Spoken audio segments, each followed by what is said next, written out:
మార్కెట్లో ఏ కోర్స్ చేసినా రెండేళ్ల ముచ్చటే. కానీ ఏఐ అండ్ డేటా సైన్స్ నేర్చుకుంటే రాబోయే 10 ఏళ్ల వరకు మీ కెరియర్ కి తిరుగుండదు. అది ఒక్క ఇన్నోమాటిక్స్ తోనే సాధ్యం.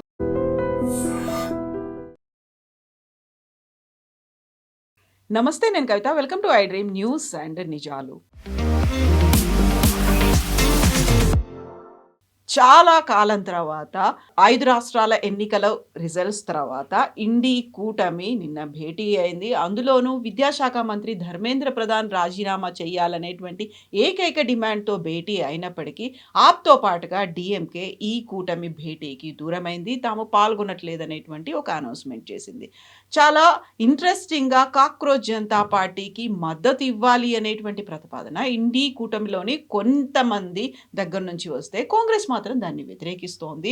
ఇక్కడే ఒక క్లారిటీ అనేది మిస్ అవుతోంది. ఇండి కూటమి దేన్ని టార్గెట్ చేస్తోంది, ఏది మిస్ అవుతోంది, ఎందుకని డిఎంకే ఆప్ దూరమయ్యాయి. అందులో కూడా కేరళ నుంచి జేఎం లీడర్స్ కూడా జూమ్లో మాత్రమే ఎందుకు జాయిన్ అయ్యారు?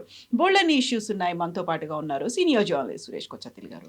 సార్ నమస్కారం. సో ఇండి కూటమి చాలా కాలం తర్వాత నిన్న భేటీ అయింది. అందులో మమతా బెనర్జీ చాలా కీ రోల్ ప్లే చేశారు. నేను కావాలంటే ఇండి కూటమి తర్వాత దేశమంతా కూడా తిరుగుతాను అనేటువంటి ఒక మాట చెప్పినప్పటికీ కూడా నిన్నటి దాంట్లో వచ్చినటువంటి డిఫరెంట్ ఇష్యూస్ అన్నిట్లలో కీలకంగా కనిపించింది కేవలం ధర్మేంద్ర ప్రధాన్ రాజీనామా చేయాలి అనే మాట. అదే మెయిన్గా నిన్న మమతా బెనర్జీ మీటింగ్, ఇండి కూటమి మీటింగ్ కావాలని చెప్పి వాళ్ళ పార్టీలోనే, అంటే మమతా బెనర్జీ వాళ్ళ పార్టీలో 21 మంది ఎంపీలు మొత్తం సీన్ తీసుకెళ్ళిపోయారు కంప్లీట్. నిన్న న్యూస్లో మీరు చూసుంటే కూటమి కన్నా ఎక్కువ న్యూస్ వచ్చింది. నిన్న మమతా బెనర్జీ పార్టీ నుంచి 20 మంది ఎంపీలు వెళ్ళిపోయారు. సపరేట్ బ్లాక్గా కూర్చుంటారు. స్పీకర్ని కలిసి ఒక లెటర్ ఇచ్చారు. 18 మంది ఆన్లైన్ ఫిజికలీ వచ్చి సిగ్నేచర్ చేశారు. ఇద్దరేమో ఆన్లైన్ సిగ్నేచర్ చేశారని చెప్పారు. ఎందుకంటే ఇది 2/3 క్రాస్ చేయాలంటే వాళ్ళ దగ్గర ఉన్న ఎంపీలు 21 మంది ఉండాలి. అండ్ ఒక రాజ్యసభ ఎంపీ రిజైన్ కూడా చేశారు. ఇంకా చాలామంది చేస్తారు. అది కూడా ఇంకా రాబోతుంది. ఇప్పుడు జరిగింది ఏంటంటే, మీరు కూడా చూసుంటారు, మన జరిగిన ప్రొటెస్ట్లో మహువా మొయిత్రా రాలేదు. కల్కట్టాలో మమతా బెనర్జీ ఒక ధర్నా చేస్తే అంటే రాజ్దీప్ సర్దేశా వాళ్ళ వైఫ్ రాలేదు. Sagarika Ghosh, she didn't turn up. So called elitist ఎవరు రాలేదు. వాళ్ళు ఉన్నదాకా ఎంజాయ్ చేసుకున్నారు. రాజ్యసభ ఎంపీ గానో లోక్సభ ఎంపీ గానో మూమెంట్ ట్రబుల్ వచ్చింది కనుక కానీ వాళ్ళందరూ మాయమైపోయారు. బట్ మహువా మొయిత్రా అయితే బీజేపీలో జాయిన్ అవ్వరు కదా. కవర్, కానీ షీ హాజ్ నో చాయిస్. ఎందుకంటే ఇంకా నెక్స్ట్ టైం రాజ్యసభ ఎంపీ కాలేరు ఆమె. సో ఆబ్వియస్లీ మ్యాక్స్ ఒక సీట్ గెలుస్తారు నెక్స్ట్ ఎలక్షన్ ఉంటే కూడా. దాంట్లో ఇప్పుడు ఉన్న అందరూ వెళ్ళిపోతే ఆ సీట్ కూడా రాదు వాళ్ళకి, మమతా బెనర్జీ వాళ్ళ పార్టీకి రాబోయే రాజ్యసభ ఎలక్షన్లో. కానీ ఇప్పుడున్న ప్రాబ్లం ఏంటంటే, ఇండి కూటమిలో చాలా స్టైల్గా అనౌన్స్ చేశారంటే 23 మంది మా పార్టీలో, అంటే ఇండియా అలయన్స్లో మీటింగ్ అవుతున్నారు, ఢిల్లీలో ఉన్నారు. మీరు చెప్పినట్లనే డిఎంకే అటెండ్ కాలేదు, ఆమ్ ఆద్మీ పార్టీ అటెండ్ కాలేదు, శివసేన లాస్ట్ మినిట్లో ఆన్లైన్, అది కూడా ఉద్ధవ్ ఠాక్రే ఆన్లైన్లో అటెండ్ అయ్యారు. జేఎంఎం కూడా వాళ్ళ నడిమిట్లో గొడవ నడుస్తుంది అక్కడ రాజ్యసభ సీట్ గురించి. ఆ కోపంతో వాళ్ళు కూడా రాలేదు, వాళ్ళు ఆన్లైన్లో వచ్చారు. మనం సౌత్ నుంచి స్టార్ట్ చేద్దాం కవిత గారు. ఇండియా అలయన్స్కి ఆపర్చునిటీ ఎక్కడ ఉంది? అలయన్స్ ఎక్కడ ఉంది? అలయన్స్ కదా మోస్ట్ క్రూషియల్ వర్డ్.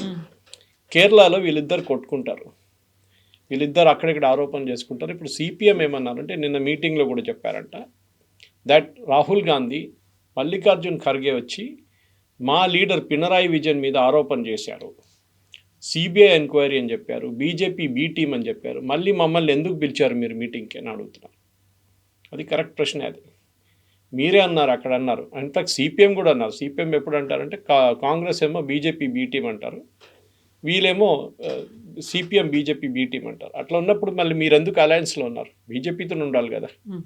సో అదొకటి. సో కేరళలో అలయన్స్ లేదు. తమిళనాడుకు రండి. తమిళనాడులో డిఎంకే సపరేట్ అయిపోయారు, టీవీకేతో ఉన్నారు. మీరు చూసారా టీవీకే నిన్న మీటింగ్లో ఉన్నారా? లేదే, అటెండ్ అవ్వలేదు. ఎందుకు? మొన్న విజయ్ ఢిల్లీకి వచ్చారు ఫస్ట్ టైం. ప్రధానమంత్రి కలిశారు, హోమ్ మినిస్టర్ని కలిశారు, ఐ థింక్ ఈవెన్ రైల్వే మినిస్టర్ని కూడా కలిశారు అనుకుంటా. కానీ ప్రియాంక గాంధీ, రాహుల్ గాంధీ, సోనియా గాంధీ ఎవరిని కలవలేదు. కలవకుండా వెళ్ళిపోయారు విజయ్. అక్కడే తెలిసిపోతుంది ఆయన ఇంపార్టెన్స్ ఏంటి. కాంగ్రెస్ ఏం చేయలేరు నన్ను అని ఒక యాటిట్యూడ్ వచ్చేసింది తమిళనాడులో. Karnataka only place without alliance పోటీ చేయాల్సింది, వాళ్ళకి ఇంకెవరు లేరు అక్కడ. ఒక టైంలో జేడిఎస్ ఉండే, కానీ ఇప్పుడు జేడిఎస్ బీజేపీతో ఉన్నారు. కుమారస్వామి గారు మంత్రిగా ఉన్నారు. సరే రాజ్యసభ సీట్ అడిగారంట దేవగౌడ గారి కోసం, ఈసారి అడగలేదు, బీజేపీ ఇవ్వరని చెప్పారంట. చాలా ఎందుకంటే ఏజ్ కూడా అయిపోయింది, ఇట్స్ ఓకే యంగ్స్టర్కి ఛాన్స్ ఇద్దామని చెప్పి బీజేపీ వాళ్ళు టికెట్ తీసుకున్నారు ఈసారి. తెలంగాణకు వస్తే ఇక్కడ ఒక ఒంటరిగానే పోటీ చేస్తారు, మ్యాక్సిమం ఎంఐఎంతో పొత్తు ఉంటుంది. అది ఓల్డ్ సిటీ కానీ కొన్ని బయట ఉన్న అసెంబ్లీ సెగ్మెంట్స్లో ఉంటుంది. అది కాకుండా లోక్సభకు వచ్చేటప్పుడు పొత్తేమి ఉండదు వీళ్ళ అడ్మిట్లో. ఆంధ్రాలో కాంగ్రెస్ లేదు, టోటల్ అవుట్. ఒడిశాకు వద్దాం, ఒడిశాలో కూడా లేదు కాంగ్రెస్, చాలా మినిస్క్యూల్ ప్రెసెన్స్. అక్కడ నవీన్ పట్నాయక్ పార్టీతోనే టైప్ కూడా ఉండదు అసలు. ఓకే, అది కాకుండా మధ్యప్రదేశ్కి వద్దాం, అక్కడ కూడా టైప్ ఏం లేదు. మహారాష్ట్రలో వీళ్ళ అలయన్స్ ఉందంటే ఉంది, లేదంటే లేదు. Uddhav Thackeray every now and then ఆయన ఏదో ఆరోపణ చేస్తారు కాంగ్రెస్ మీద, సంజయ్ రావుత్ ఆరోపణ చేస్తారు, అక్కడ అలయన్స్ కూడా లేదు. అక్కడ మూడో అలయన్స్ ఉన్నది ఎన్సీపీ ఇప్పుడు చాలా వీక్ అయిపోయింది. అజిత్ పవార్ గారు వెళ్ళిపోయిన తర్వాత బీజేపీ వైపు వాళ్ళ పార్టీ ఇప్పుడు, అంటే ఆయన లేరు, ఆయన పార్టీ కూడా ఇప్పుడు లేరు, ఉన్నారు కానీ వాళ్ళ మా వైఫ్ లీడ్ చేస్తున్నారు. సో అది కూడా అవుట్. గుజరాత్లో Aam Aadmi party minor presence ఉంది, మేజర్ ప్రెసెన్స్ ఇప్పుడు మొన్న జరిగిన మున్సిపల్ ఎలక్షన్లో కూడా మొత్తం కాంగ్రెస్ తీసుకెళ్ళిపోయారు, సారీ బీజేపీ తీసుకెళ్ళిపోయారు, కాంగ్రెస్ సెకండ్ వచ్చారు, చాలా దూరం, లాంగ్ వే సెకండ్. అక్కడ కూడా పొత్తు లేదు. రాజస్థాన్లో లేదు, మధ్యప్రదేశ్లో లేదు, ఉత్తరప్రదేశ్లో సమాజ్వాదీ పార్టీ. నిన్న ఇంట్రెస్టింగ్గా సమాజ్వాదీ పార్టీ చీఫ్ అఖిలేష్ యాదవ్ ఒక స్టేట్మెంట్ ఇచ్చారు ఈ అలయన్స్ మీటింగ్లో. ఆయన ఏమన్నారు, మాకు భయం వేస్తుంది అంటారు. ఇద్దరు చెప్పారు ఈ భయం గురించి, ఇద్దరు మాట్లాడారు. షిబు సోరెన్ కూడా అదే అన్నారు, హేమంత్ సోరెన్ కూడా అదే అన్నారు, మాకు భయం వేస్తుంది.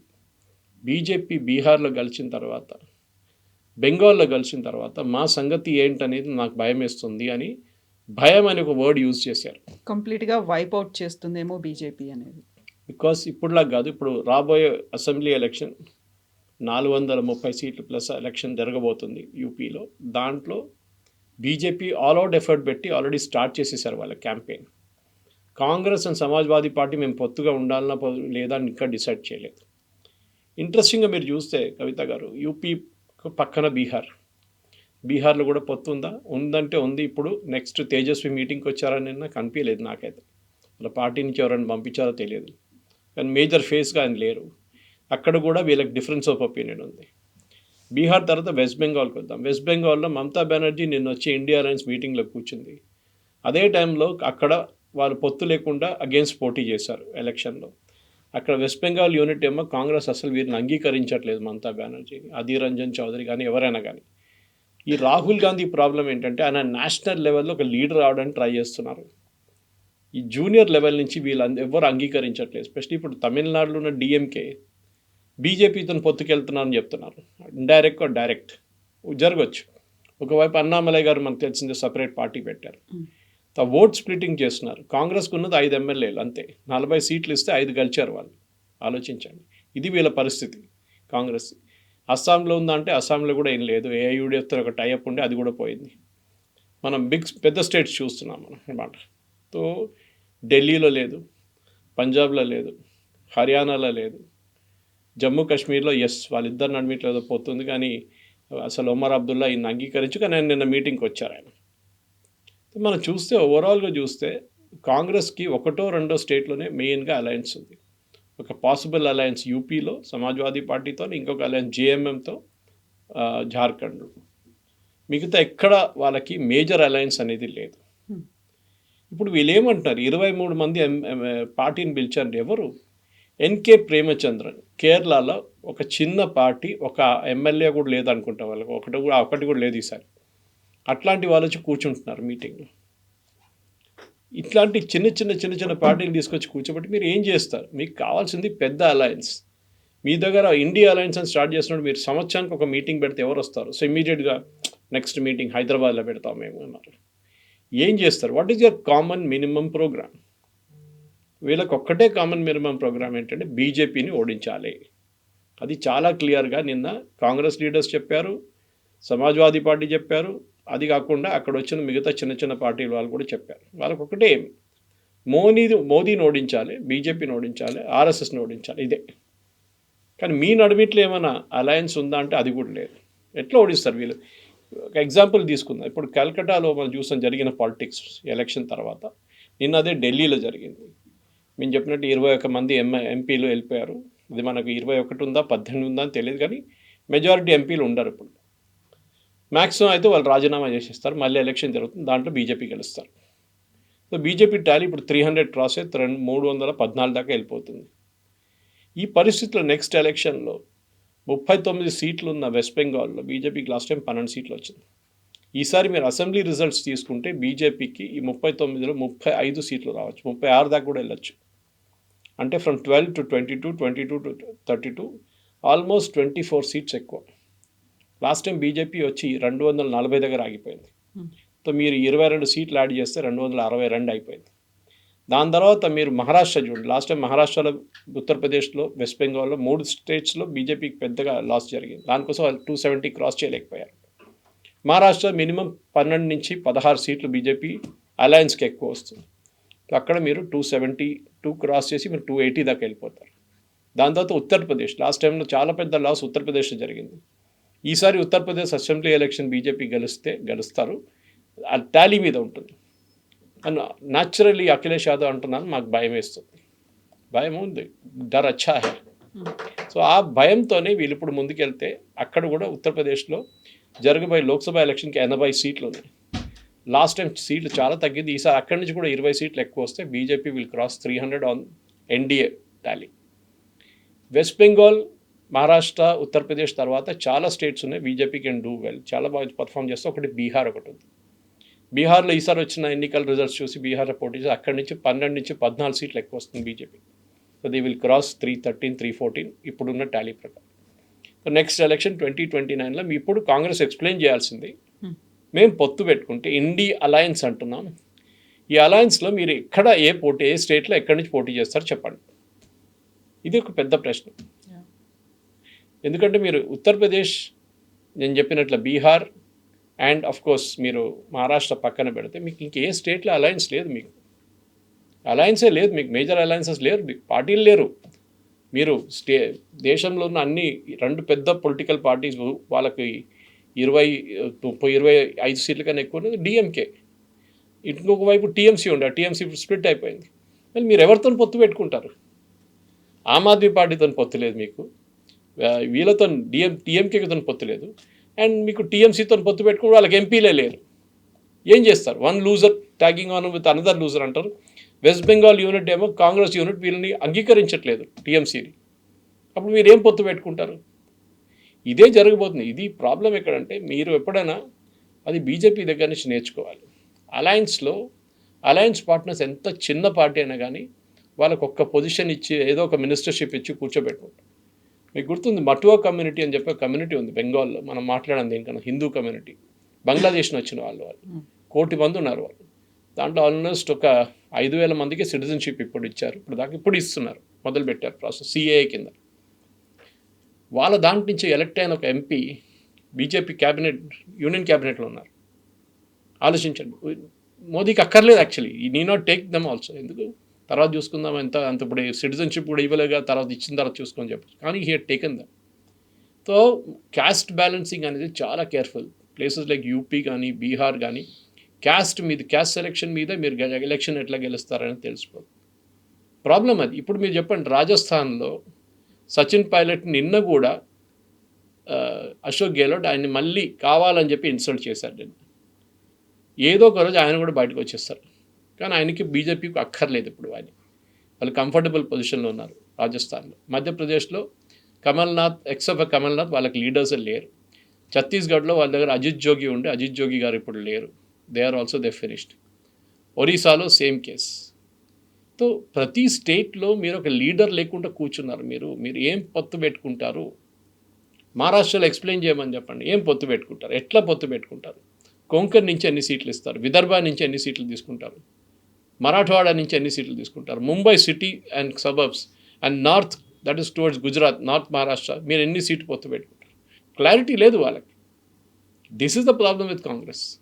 మీరు ఒక టాప్ డౌన్ అప్రోచ్ పెట్టి ఒక పెద్ద ఇండియా అలయన్స్ పెట్టి అందరు కూటమి ఇట్లా చేయగలుగుతారు. చంద్రబాబు నాయుడు గారు ఒక టైంలో ఉన్నారు, నితీష్ కుమార్ గారు ఉన్నారు, వీళ్ళు ఇప్పుడు ఇద్దరు లేరు పిక్చర్లో. డిఎంకే కూడా ఉన్నారు, డిఎంకే కూడా లేరు.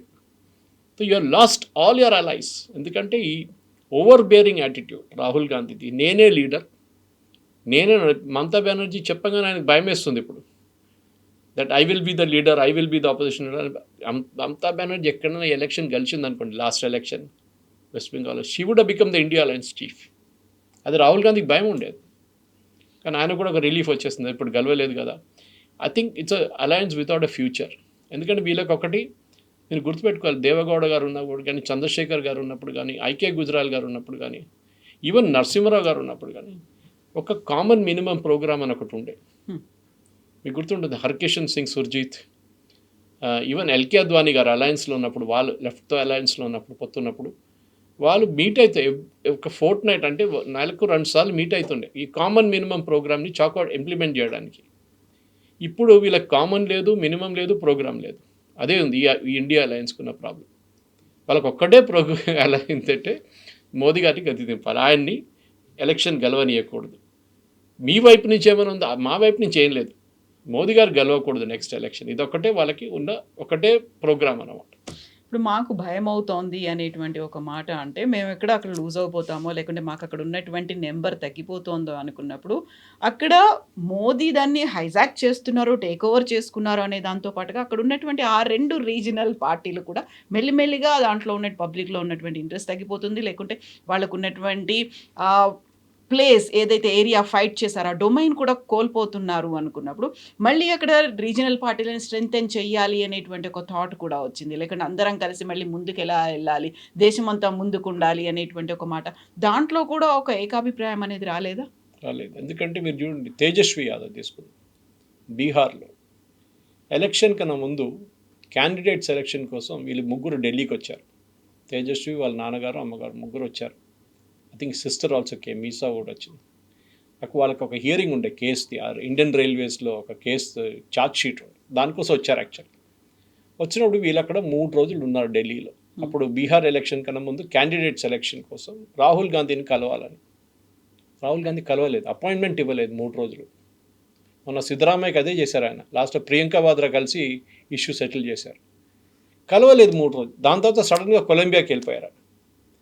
సో పొలిటిక్స్ అనేది ఒక పార్ట్ టైం బిజినెస్ కాదు కవిత గారు, it's a full time job. ఒకసారి మీరు పొలిటిక్స్లో దిగితే నేను వారం కొంటాను, ఒక వారం బయటికి వెళ్తానంటే కాదు. మీరు మీ పార్టీని లీడ్ చేయాలంటే మీరు అక్కడే ఉండాలి. ఇప్పుడు నిన్న జాన్ బ్రిటాస్ కానీ వీళ్ళందరూ టెలివిజన్ డిబేట్స్ చూశాను నేను, ఈవెన్ అక్కడ పార్టిసిపేషన్ చూశాను నిన్న. వాళ్ళు ఏమన్నారంటే, మీ కేరళకు వచ్చి మీరు ఎందుకు పినరాయి విజయన్ని తిట్టారు, మీరు ఎందుకు చెప్పారు Pinarayi Vijayan is totally corrupt, మళ్ళీ మాతో ఇప్పుడు పొత్తులు ఇక్కడ కూర్చుంటున్నారు మీరు alliance, don't you feel ashamed? మీకు ఒక పాలసీ ఉండాలి కదా. సరే వీళ్ళని విలువను అసలు సిపిఎంని అని చెప్పి ఎక్స్క్యూజ్ ఏంటంటే, మాకు స్టేట్ లెవెల్లో సపరేట్ పాలిటిక్స్ ఉంది, నేషనల్ లెవెల్లో సపరేట్ పాలిటిక్స్. అట్లా జరగదు. సిపిఎం ఇప్పుడు ఉన్న ఒక 1 మెయిన్ స్టేట్ ఒకటే కేరళ. అక్కడ వెళ్ళి మీరు Pinarayi Vijayan correct is corrupt, doubt లేదు దాంట్లో. కానీ మీరు నేషనల్ లెవెల్లో కూడా you should stick to that allegation. మీరు క్లియర్గా చెప్పాలి జాన్ బ్రిటాస్కి, దట్ లుక్ బాస్, మీ లీడర్ ఇస్ కరప్ట్, ఆయన వ్యతిరేకంగా సిబిఐ ఎంక్వైరీ మేమే డిమాండ్ చేశాం, మేమే సిబిఐ ఎంక్వైరీ కోసం పర్మిషన్ కూడా ఇస్తున్నాం, మీరెందుకు భయపడుతున్నారు? అది ప్రాబ్లం ఏంటంటే, ఇదే ప్రాబ్లం వెస్ట్ బెంగాల్లో జరిగింది. వెస్ట్ బెంగాల్లో సిపిఎం, కాంగ్రెస్, టీఎంసీ సపరేట్గా పోటీ చేశారు. ఒకరికేమో 2 సీట్లు వచ్చి, ఒకరికి 1 సీట్ వచ్చింది. ఆలోచించండి, ఇది పరిస్థితి. అండ్ మమతా బెనర్జీ పాప 80 సీట్లు ఆగిపోయింది, ఇప్పుడు 80లో చాలామంది వెళ్ళిపోయారు. సో అక్కడ మీరు రీజనల్ లెవెల్లో మీరు పొత్తు పెట్టుకోకపోతే, ఈవెన్ జిఎంఎం తీసుకోండి, ఇప్పుడు రాజ్యసభ ఎలక్షన్ ఉంది, అక్కడ 2 సీట్లు ఉన్నాయి, గెలవచ్చు ఈజీగా. అంటే 1 సీట్ కాంగ్రెస్కి, 1 సీట్ జేఎంఎంకి. జేఎంఎం చేశారు, 2 సీట్లు పెట్టేశారు వాళ్ళు. కాంగ్రెస్ వైపు నుంచి ఒక ఇండిపెండెంట్ క్యాండిడేట్ని పెట్టారు. ఇప్పుడు ఏం జరగబోతుంది చూడండి తమాషా. ఇప్పుడు ఆ ఓట్ స్ప్లిట్ అయితే బెనిఫిట్ బీజేపీకి వస్తుంది. అఫ్కోర్స్ వాళ్ళు క్యాండిడేట్ పెట్టలేదు అనుకో, కానీ బెనిఫిట్ వస్తుంది వాళ్ళు. ఇదే ఓడిపోతారు, క్యాండిడేట్ ఓడిపోతారు, ఇద్దరు జేఎంఎం క్యాండిడేట్స్ గెలుస్తారు. మళ్ళీ మీరు ఢిల్లీలో కూర్చొని పొత్తు అంటారు. మళ్ళీ మీరు you should demonstrate, you walk your talk అంటారు ఇంగ్లీష్లో. మీరు అలయన్స్లో ఉన్నప్పుడు మీరు సాక్రిఫైస్ చేయడానికి నేర్చుకోవాలి. First point is that. మీ వైపు నుంచి ఓకే, నేను బిగ్ బ్రదర్, నేను family, the head of family, నేను చూసుకుంటాను, నేను మా వైపు నుంచి కొంచెం సాక్రిఫైస్ ఉంటుంది. లేదు, మేము సాక్రిఫైస్ చేయం, మీరే సాక్రిఫైస్ చేయాలంటే వాళ్ళు చేయరు వాళ్ళు. And this is the principal problem. ఇది మీకు అలయన్స్ అని నేర్చుకోవాలంటే నరసింహారావు గారి దగ్గర నుంచి నేర్చుకోవాలి. ఆయన ఒక మైనారిటీ గవర్నమెంట్ నడిపించారు. For that might even Manmohan Singh minority government నడిపించారు, వాళ్ళకి మెజారిటీ లేకుండే, కానీ వాళ్ళు రెగ్యులర్గా కన్సల్ట్ చేస్తుండే వాళ్ళు అలయన్స్. అది సిపిఎం ఉండొచ్చు, సిపిఐ ఉండొచ్చు, మిగతా పార్టీస్ ఈవెన్ టీఎంసీ ఉండొచ్చు ఆ టైంలో, కానీ వీళ్ళు చేయట్లేదు. ఇది ప్రాబ్లం అనమాట. తో ఇప్పుడు మోదీ గవర్నమెంట్ వచ్చి 12 సంవత్సరాలు అవుతుంది. మీరు వాళ్ళని నెక్స్ట్ ఎలక్షన్లో గెలవకుండా ఉండడానికి మీరు ఏం చేస్తారు? What is your strategy? Dharmender Pradhan రాజీనామా చేయాలన్నారు. ఓకే, వెస్ట్ బెంగాల్లో పేపర్ లీక్ అయింది కదా, టీచర్ సెలక్షన్ పేపర్ లీక్ అయింది కదా, చాలా స్టేట్స్లో లీక్ అయింది, ఇంక్లూడింగ్ తెలంగాణలో లీక్. రాజీనామా చేశారు ఎవరైనా? I'm also not a supporter Dharmendra Pradhan. I think చాలా ఇన్ఎఫిషియంట్ ఆయన ఇన్ దాట్ మ్యాటర్. కానీ ఇక్కడ జరిగింది ఏంటంటే, అఫ్ కోర్స్ మన అందరికీ తెలుసు, అదొక బ్యూరోక్రటిక్ ల్యాబ్స్ ఉండే చాలా మటుకు. మాఫియా లాగా ఉంది. మాఫీ ఇప్పుడు కాదు, ఈ మెడికల్ ఎగ్జామ్ అనే ఒక మాఫియా ఎప్పటి నుంచో ఉంది. దీన్ని వ్యతిరేకించే వాళ్ళు, సపోర్ట్ చేస్తున్న వాళ్ళు ఇద్దరికి దాంట్లో ఒక ఎయిమ్ ఉందన్నమాట. దీనికన్నా ముందు మీకు గుర్తుంటుంది, తమిళనాడు నుంచి నీట్ ఎగ్జామ్ వ్యతిరేకత చాలా ఉండే ఎక్కువ. ఎందుకంటే తమిళనాడులో ఉన్న most of the medical colleges politicians చేతిలో ఉంది. వాళ్ళు ఒక్కొక్క సీటు ₹1 కోటి, 2 కోట్లు, 3 కోట్లు అమ్ముకుంటారు ఆ టైంలో. ఇప్పుడు అది 5 కోట్లు, 10 కోట్లు వేలు ఒకటి ఉంటుంది. నీట్ వచ్చిన తర్వాత ఆ బిజినెస్ మొత్తం పోయింది వాళ్ళ చేతి నుంచి, except for bit of NRI quota and management quota, మిగతా అంతా పోయింది వాళ్ళ దగ్గర నుంచి. అది కూడా నీట్ ర్యాంకింగ్ మీద ఉంటుంది. దానికోసం వ్యతిరేకించారు. కోచింగ్ మాఫియా అన్నారు, అదన్నారు, రూరల్ స్టూడెంట్స్కి లేదన్నారు. వీళ్ళు సీట్లు అమ్ముకోవడానికి ట్రై చేశారు. 3 లాంగ్వేజ్ పాలసీ తీసుకొచ్చారు సిబిఎస్ఈ వైపు నుంచి. కన్సల్టేషన్ చేయకుండా చేయకూడదు. టీచర్లు లేరు, సుప్రీంకోర్టు కూడా చెప్పారు, it's a good thing. Mother tongue నేర్చుకోవాల్సింది నేను కూడా సపోర్ట్ చేస్తాను. కేరళ నుంచి వచ్చిన నేను తెలంగాణలో వచ్చి ఇక్కడే చదువుకున్న, స్కూల్ నుంచి ఇక్కడే ఉన్నాను నేను. First 3 years I studied in Marathi medium school. Next 10th దాకా I studied in proper middle school, model high school, Osmania university. కానీ నేర్చుకున్నాను కదా లాంగ్వేజ్. సెకండ్ లాంగ్వేజ్ తెలుగు ఉండే నాది, దానికన్నా ముందు మరాఠీ ఉండే నా లాంగ్వేజ్, సెకండ్ లాంగ్వేజ్. హైదరాబాద్లో ఉండి కాచిగూడలో ఉన్న మరాఠీ స్కూల్లో నేర్చుకున్నాను. ఎక్కడున్నా కానీ you have to learn the local language, అది కంపల్సరీ. కానీ దానికి ఇన్ఫ్రాస్ట్రక్చర్ క్రియేట్ చేయాలి. మార్కింగ్ సిస్టమ్ పెట్టారు సిబిఎస్ఈది. సో మీరు ఆపర్చునిటీస్ ఇస్తున్నారు అలయన్స్కి. ఇప్పుడు సిజేపీ గురించి మాట్లాడారు మీరు. కాంగ్రెస్ ఎందుకు వ్యతిరేకిస్తున్నారు? కాంగ్రెస్ జనతా పార్టీకి కూడా సపోర్ట్ చేద్దాము అనే, ప్రజా ఉద్యమాల్లో మనం కూడా పార్టిసిపేట్ చేద్దాము అనే మాట. ఫస్ట్ డే వీళ్ళు ప్రొటెస్ట్ ఆర్గనైజ్ చేశారు జంతర్ మంతర్లో. కాంగ్రెస్ వాళ్ళు ఎవరు రాలేదు. ఎందుకు? ఆ డెమాన్స్ట్రేషన్ మొత్తం ఆర్గనైజ్ చేసింది ఆమ్ ఆద్మీ పార్టీ. దాంతోపాటు ఎస్ఎఫ్ఐ వాళ్ళు వచ్చారు, కమ్యూనిస్ట్ వాళ్ళ వైపు నుంచి. సో అక్కడ కాంగ్రెస్ వాళ్ళు మీకు ఎవ్వరు కనిపించలేదు, youth Congress leaders. Next day youth Congress వాళ్ళు ప్రొటెస్ట్ చేశారు. ఇన్ఫ్యాక్ట్ యూత్ కాంగ్రెస్ వాళ్ళ ఆరోపణ ఏమి ఉండే అంటే, మా మీద మీరు వాటర్ క్యానన్ యూజ్ చేశారు, సీజేపీ వాళ్ళు వచ్చినప్పుడు మీరు వాటర్ క్యానన్ యూజ్ చేయలేదని చెప్పేసి. సో ఎవరైనా మీద ఏమో ఇంటి నుంచి స్నానం చేయలేదేమో, దానికోసం మీ మీద వాటర్ క్యానన్ కొట్టారేమో అని చెప్పి ఒక they was a meme going around అనమాట. కానీ మీకు భయం ఏంటి? వాళ్ళు మీ ఓట్లు తీసుకెళ్ళిపోతారు. అరే వాళ్ళు మొన్న ఫామ్ చేసిన పార్టీ, వాళ్ళకి 2% ఓట్లు కూడా రావు. మేము చూసాం, ప్రతిరోజు 2 లక్షల మంది తగ్గుతున్నారు వాళ్ళ లిస్ట్ నుంచి, ఇన్స్టాగ్రామ్ లిస్ట్ నుంచి. మీరు you should concentrate on serious politics. ప్రతి సీటు మీద కవిత గారు బీజేపీ పోటీ చేస్తారు. ఒక మున్సిపల్ సీటు కూడా వాళ్ళు ఒక లోక్సభ ఎలక్షన్ లాగా పోటీ చేస్తారు. ఆ సీరియస్నెస్ ఉండాలి. Candidate selection, campaign, voter list. ఇప్పుడు కూడా అంటున్నారు, నేను ఒక స్టేట్మెంట్ ఇష్యూ చేశారు, యాక్చువల్లీ నాకు నవ్వొచ్చింది. ఈవెన్ చాలామంది, Rajdeep Sardesai also, even Barkha Dutt was laughing at it. మేము సిజిఐ, చీఫ్ జస్టిస్ ఆఫ్ ఇండియాకి ఒక లెటర్ రాయబోతున్నాం. ఏం రాస్తారు? దట్ ఎలక్ట్రల్ రోల్స్ అంతా చేసిన పని అంతా తప్పు, ఓటర్ చోరీ జరిగింది, ఎలక్ట్రల్ సిస్టమ్ అంతా ఫ్రాడ్. మొన్ననే సుప్రీంకోర్టు జడ్జ్మెంట్ ఇచ్చారు, చాలా డీటెయిల్ జడ్జ్మెంట్ ఇచ్చారు. ఎన్నోసార్లు చెప్పారు SIR is the correct process, దాంట్లో తప్పేం లేదు. మళ్ళీ మీరు దాని మీద అరిగిపోయిన రికార్డ్ లాగా అదే పట్టుకొని మీరు తమిళనాడులో గెలిచారు కదా, విజయ్ గెలిచినారు కదా, అక్కడ మీరు ఆరోపణ చేశారా ఓట్ చోరీ జరిగిందని? అక్కడ చేయొచ్చు కదా. స్టాలిన్ ఓడిపోయారు, స్టాలిన్ చేయలేదే. ఆయన ఓపెన్గా సెట్ ఓకే వి లాస్ట్. ఆయన ఇన్ఫాక్ట్ ఆయన కాన్స్టిట్యున్సీకి వెళ్ళి, ఓడిపోయిన కాన్స్టిట్యున్సీకి వెళ్ళి ఊరేగి తీసున్నారు. Same thing happened. మీకు చూసారు మీరు కేరళలో, పినరాయి విజయన్ ఓడిపోయారు. ఏం చేశారు అక్కడ? ఆయన అన్నారా నేను రాజీనామా చేయను, ఓట్ చోరీ జరిగింది. ఇన్ఫ్యాక్ట్ అక్కడున్న థామస్ ఉన్నాడు, వాళ్ళ పార్టీని ఒక ఎమ్మెల్యే కొడన్నాడు, ఆయన అన్నారు SIR process is the reason why CPM lost in Kerala. Congress leader అన్నారు ఇది, and is a very senior Congress leader. అక్కడ చాలామంది ఫేక్ ఓటర్స్ ఉండే కేరళలో, ఆల్మోస్ట్ 18 లక్షల మందిని, అక్కడ చాలా తక్కువ compare to all India level. Bihar లాంటి ప్లేస్లో 68, మీరు ఈవెన్ వెస్ట్ బెంగాల్కి వస్తే ఆల్మోస్ట్ 97 లక్షలు. కేరళలో 18 లక్షల మందిని తీశారు, ఎందుకంటే పాపులేషన్ చిన్నది అక్కడ. అప్పుడు కూడా కాంగ్రెస్ లీడర్స్ అంటున్నారు ఎస్ఐఆర్ ప్రాసెస్తోనే సిపిఎం ఓడిపోయారు ఈసారి, ఎందుకంటే ఫేక్ ఓటర్స్ని అన్ని తీసేశారు ఎలక్షన్ కమిషన్. కానీ నేషనల్ లెవెల్లో ఇదే పార్టీ లీడర్లు అక్కడ ఢిల్లీలో కూర్చొని అంటున్నారు SIR process is ఫ్లాడ్, SIR process తీసిన దాని ప్రకారమే బీజేపీ వెస్ట్ బెంగాల్లో గెలిచారు. కానీ తమిళనాడులో బీజేపీ ఎందుకు గెలవలేదు అది చెప్పట్లేదు, కేరళలో బీజేపీ ఎందుకు గెలవట్లేదు ఎస్ఐఆర్తో అది అక్కడ చెప్పరు. అక్కడ గెలిచిన పార్టీలు కంప్లైంట్ చేయట్లేదు, వాళ్ళు అప్రిషియేట్ చేస్తున్నారు. తమిళనాడులో మీ డిఎంకే కూడా చెప్పలేదు, as it is I'm repeating that. కానీ మీకు ఎప్పుడు వెనెవర్ యూ ఫీల్ లైక్ మీకు అప్పుడు మీరు ఓడిపోతే అప్పుడు ఎస్ఐఆర్, లేకుంటే ఓట్ చోరీ, లేకుంటే ఈవీఎం. మీరు అమర్ అబ్దుల్లా చాలా క్లియర్గా చెప్పారు, ఓడిపోతే ఓడిపోయా అని చెప్పి అంగీకరించండి, యాక్సెప్ట్ చేయండి, accept it like a mature politician and say sorry we made a mistake.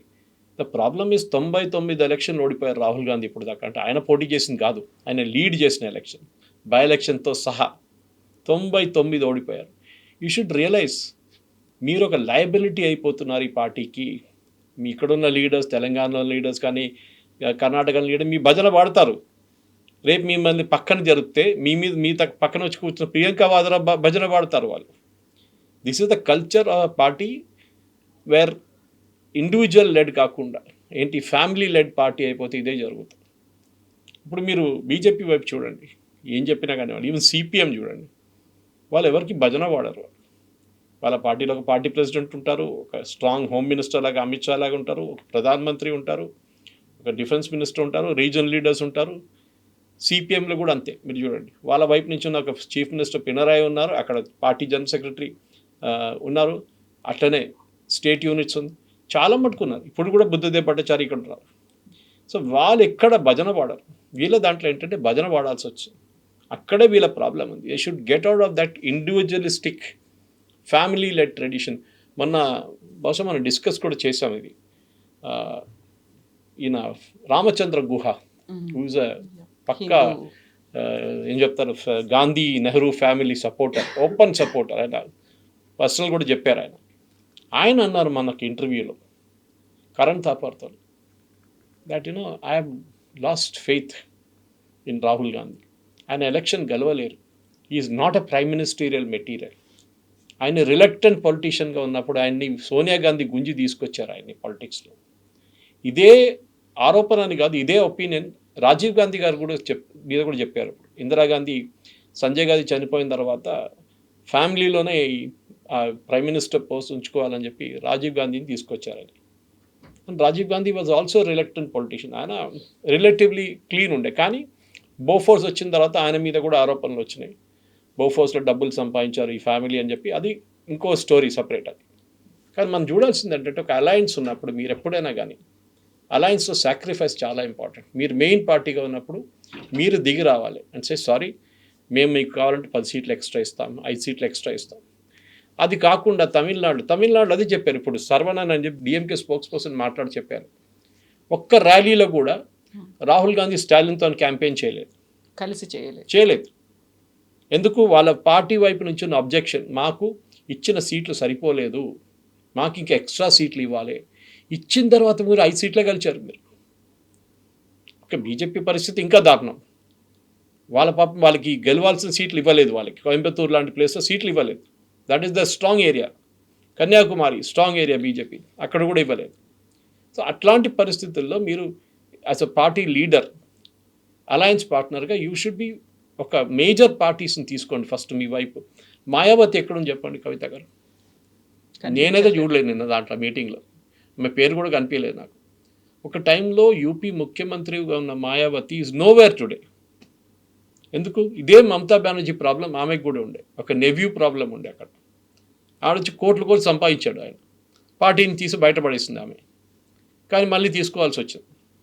Today Mamata Banerjee ముస్లిం జాతవ్, ఆమె యాదవ్ కాదు, Jatav vote bank gone, finished. అది ఏ రోజు పోయిందో Mamata Banerjee is out totally. ఒక టైంలో రాజస్థాన్లో 5 సీట్లు గెలిచారు మాయావతి వాళ్ళ పార్టీ. ఇప్పుడు ఏమైంది? బహుజన్ సమాజ్ పార్టీ ఇప్పుడు ఏమైంది? ఎక్కడ పోయింది? ఎక్కడ లేకుండా పోయినారు వాళ్ళు. సో మీరు అలయన్స్లో ఉన్నప్పుడు కూడా మీరు నేర్చుకోవాల్సి. ఒక టైంలో సమాజ్వాదీ పార్టీ అండ్ మాయావతి అలయన్స్లో ఉన్నారు, ఒక టైంలో ఉత్తరప్రదేశ్లో సమాజ్వాదీ పార్టీ కాంగ్రెస్ అలయన్స్లో ఉన్నారు, ఇంకోసారి ఇద్దరు సపరేట్గా పోటీ చేశారు. ఎప్పుడు చేసినా కానీ మీరు ఆ పాత సిస్టమ్కి వెళ్ళలేరు. ఎందుకంటే you have gone against the UP based philosophy. ఏంటి, అక్కడ హిందుత్వ రాజకీయమే నడుస్తుంది ఇప్పుడు. మీరు యాక్సెప్ట్ చేయాల్సింది అది. అది కాకుండా మీరు చూస్తుంటారు అస్సాంలో గెలిచిన 19 ఎమ్మెల్యేల్లో 18 మంది ముస్లిమ్స్ కాంగ్రెస్ది. అక్కడ మీకు తెలిసిపోతుంది దట్ హిందూస్ మీకు వ్యతిరేకంగా ఓటేశారు. వెస్ట్ బెంగాల్లో ఇంకేం జరగలేదు కవిత గారు. బంగ్లాదేశ్లో ఏం జరిగింది చూసి భయపడి హిందువులు ఓటేశారు, అంతే. ఇంకేం ఎక్స్ప్లెనేషన్ లేదు. సో కానీ వీళ్ళ అలయన్స్గా ఉండాలంటే main states Tamil Nadu, Maharashtra, Rajasthan, Madhya Pradesh, Orissa, Bihar, West Bengal, ఈ states and Uttar Pradesh of course, ఈ స్టేట్స్లో మీరు స్ట్రాంగ్ అలయన్స్ లేకుంటే మీరు గెలవలేరు. దాంట్లో వీళ్ళకి అలయన్స్ పార్ట్నర్స్ ఎక్కడ లేని states Rajasthan, Madhya Pradesh, Chhattisgarh and to certain extent బీహార్లో కూడా ఉందంటే ఓకే, ఆర్జేడీ ఉన్నారు, కానీ వాళ్ళకి అసలు ఇంట్రెస్ట్ లేదు కాంగ్రెస్తో. లాస్ట్ టైం కొట్లాడి తీసుకున్న సీట్లు వాళ్ళు కాంగ్రెస్ దగ్గర నుంచి. ఈసారి అసెంబ్లీ ఎలక్షన్కి మాకు 65 సీట్లు కావాలని చెప్పి లాస్ట్ ఎన్ని గెలిచారండి. సో మీరు అన్లెస్ మీరు ఒక 12 నుంచి 16% ఓటు మీరు తీసుకురాకపోతే మిమ్మల్ని ఏ అలయన్స్ పార్ట్నర్ మిమ్మల్ని ఉంచుకోరు. Same thing in Jharkhand. JMM ఇప్పుడు చూడండి, రాసిస్తాను మీకు, ఇంకొక 6 నెలల లోపల జేఎంలో ఉన్న చాలామంది ఎమ్మెల్యేలు లేకుంటే జేఎంఎం పార్టీ బీజేపీలో చేరిపోతారు, అంటే ఎన్డీఏలో చేరిపోతారు. వాళ్ళకి తెలుసు the writing is on the wall అంటారు ఇంగ్లీష్లో. అదే జరగబోతుంది. సో ఈ ఇండీ అలయన్స్ అనే ఇండీ కూటమి అనేది I think it's a non starter. ఎందుకంటే మీ వైపు నుంచి పెద్ద పెద్ద పార్టీలు ఎవరు లేరు మీ దాంట్లో. దాట్ ఈస్ సంథింగ్ వాళ్ళు నేర్చుకోవాల్సింది. ఉన్న ఒక అఖిలేష్ యాదవ్ ఒకరే ఉన్నారు, ఆయన ఏం చేయలేరు ఇప్పుడు ఆ పరిస్థితిలో ఉన్నారు. Yes, sir. Thank you so Thank you much. very much.